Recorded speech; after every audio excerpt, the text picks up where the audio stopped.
Torej, za današnji sestanek s predstavniki sektorja za odpravo posledic naravnih nesreč smo se odločili zaradi dejstva, da smo samo v zadnjem letu v naši občini zabeležili vsega skupaj 23 novih plazov in ta projektantska ocena za sanacijo posledic teh plazov znaša več kot 1.100.000 evrov, za kar seveda sam občinski proračun nima dovolj sredstev. Dejstvo je tudi, da smo v zadnjem času pristopili k sanaciji dveh plazov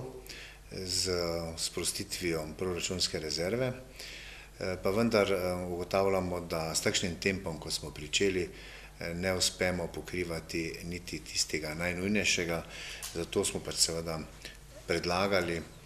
ta sestanek, na katerem bi skupno poiskali možnosti, da bi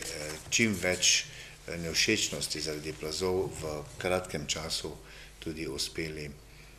odpraviti. In seveda več bo povedal gospod Ervin Vivoda o možnostih, na katere se v današnjih,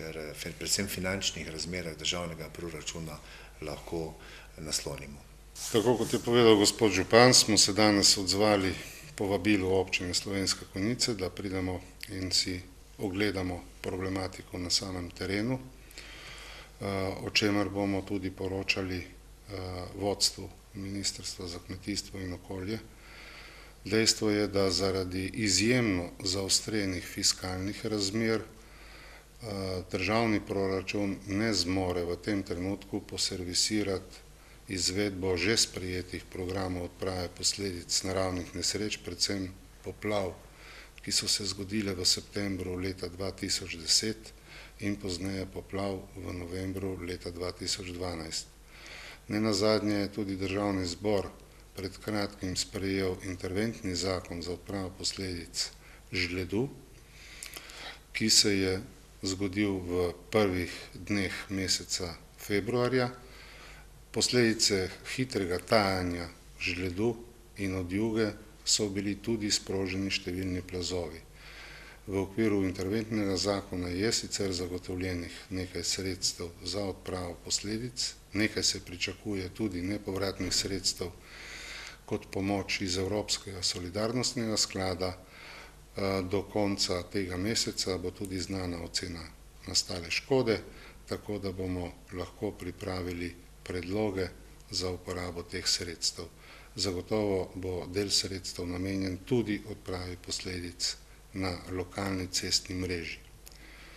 V nadaljevanju pa seveda pričakujemo, da bomo v okviru državnega proračuna